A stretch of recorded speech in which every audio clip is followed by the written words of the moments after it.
السلام علیکم ورحمۃ اللہ وبرکاتہ۔ ناظرین، امید کرتی ہوں کہ آپ سب خیریت سے ہوں گے۔ آج کی ویڈیو میں آپ لوگوں کو ماہ سفر کے آخری بدھ کا وظیفہ بھی بتائیں گے اور بدھ کے دن کا صدقہ بھی بتائیں گے۔ اس عمل کے کرنے سے آپ کی تمام مصیبتیں پریشانی انشاءاللہ تعالی حل ہوں گی۔ سفر کے مہینے میں اکثر انبیاء علیہ السلام پر آزمائشیں آئی ہیں، جیسے ایوب علیہ السلام اور دیگر انبیاء علیہ السلام پر، جن کا کتابوں میں تذکرہ ہے اور حقیقتاً ایسا ہوا ہے۔ لہٰذا بزرگوں نے اس مہینے میں احتیاطیں کی ہیں۔ حدیث شریف کے مفہوم میں ہے کہ صدقے سے بلائیں اور مصیبتیں ٹلتی ہیں، اور ایک اور حدیث شریف کا مفہوم ہے کہ آقا دو عالم صلی اللہ علیہ وسلم نے قسم کھائی ہے کہ صدقے سے مال کم نہیں ہوتا۔ نبی کریم صلی اللہ علیہ وسلم کی بات پر یقین ہونا چاہیے۔ جو ان کی بات پر یقین نہیں رکھتا تو پھر اس کا ایمان نہیں ہے۔ ان مصیبتوں سے بچنا چاہیے کہ خدا نہ کرے اگر مصیبت آ جائے تو معاملہ اور سنگین ہو جاتا ہے کہ انسان دکھ سہتا ہے، پریشانیاں اٹھاتا ہے، پھر صدقہ کرتا بھی ہے، تو وہ بات نہیں ہوتی جو مصیبت کے آنے سے پہلے صدقہ کرنے پر ہوتی ہے کہ اس سے انسان مصیبت آنے سے پہلے بچ جاتا ہے۔ جب تک کوئی بیماری یا مصیبت نہ آ جائے تو صدقہ نہیں کرتے۔ اور ایک اور حدیث شریف کے مفہوم میں ہے کہ صدقے سے 70 بلائیں دور ہوتی ہیں۔ ایک اور حدیث شریف کے مفہوم میں ہے کہ بلا صدقے کو چھلانگ نہیں سکتی، یعنی صدقہ ڈھال ہے۔ خدا کے پیارے رسول دو عالم صلی اللہ علیہ وسلم جس چیز کے بارے میں فرما دے کہ اس میں خیر ہے تو اس میں ہمیشہ خیر ہے، اس میں وسوسے کرنے سے ایمان جانے کا ڈر ہے، لہٰذا وسوسے نہ کریں کہ نبی کریم دو عالم صلی اللہ علیہ وسلم رحمت للعالمین ہے کہ ان کی باتوں پر عمل کر کے اس مصیبت سے بچنا چاہیے۔ حدیث شریف کے مفہوم میں ہے کہ اگر تو بخیل ہے اور فقر سے ڈرتا ہے تو پھر بھی صدقہ دے حسب توفیق۔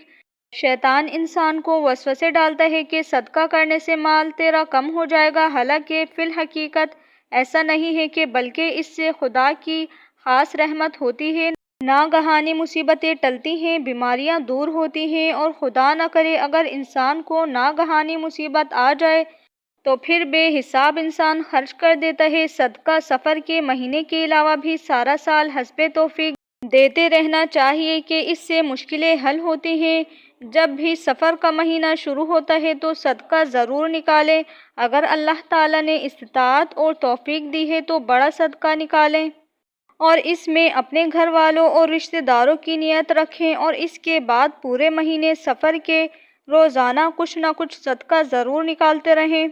لیکن ماہ سفر کے آخری بدھ والے دن کالی چیز کا صدقہ ضرور دیں۔ کالی چیز سے مراد کالی مرغی بھی ہو سکتی ہے، کالا چنا بھی ہو سکتا ہے۔ اس صدقے کی برکت سے تمام مصیبتیں ٹل جاتی ہیں، بلائیں ٹل جاتی ہیں، مصیبت آنے والی بھی ہو تو وہ بھی ٹل جاتی ہے، مشکلیں حل ہوتی ہیں۔ جو کوئی ماہ سفر کے آخری بدھ والے دن یہ وظیفہ لازمی پڑھیں، انشاءاللہ تعالی یہ وظیفہ پڑھنے سے آپ کی تقدیر، آپ کا نصیب بدل جائے گا۔ بات کرتے ہیں آج کے وظیفے کی۔ ماہ سفر کے آخری بدھ والے دن آپ نے کسی بھی وقت یہ وظیفہ آپ کر سکتے ہیں۔ آپ نے باوضو حالت میں قبلہ رخ ہو کر بیٹھ جائیں اور اول و آخر درود پاک درود ابراہیم 11 مرتبہ پڑھیں اور سورہ الم نشرح 80 مرتبہ پڑھیں۔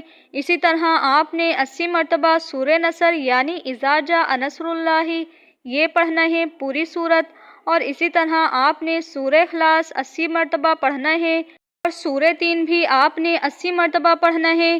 یہ وظیفہ مکمل کرنے کے بعد آپ نے اللہ تعالیٰ کی بارگاہ میں دعا کرنی ہے۔ اس عمل کی برکت سے اللہ تعالیٰ آپ کی تمام پریشانیوں کو دور فرما دے گا اور رزق اور مال و دولت میں بے پناہ اضافہ فرما دے گا۔ رزق آپ کو ایسی جگہ سے ملے گا جہاں سے آپ کو گمان بھی نہیں ہوگا، اور ماہ سفر ختم ہونے سے پہلے پہلے آپ کی تمام پریشانیاں، مصیبتیں حل ہوتی چلی جائیں گی انشاءاللہ تعالی۔ آج کی ویڈیو کا ہم یہیں اختتام کرتے ہیں، ملتے ہیں آپ سے نیکسٹ ویڈیو میں۔ ویڈیو اختتام کرنے سے پہلے آپ لوگوں سے ایک چھوٹی سی درخواست ہے، ویڈیو کو لائک شیئر ضرور کریے گا۔ اگر آپ ہمارے چینل سے جڑے رہنا چاہتے ہیں تو چینل کو سبسکرائب کر دیجیے گا، بیل آئیکن کی گھنٹی کو پریس کر دیں تاکہ ہماری ہر ویڈیو کا نوٹیفیکیشن بآسانی آپ سب کو ملتا رہے۔ ملتے ہیں نیکسٹ ویڈیو میں، اپنا بہت سارا خیال رکھیے گا۔ اللہ حافظ۔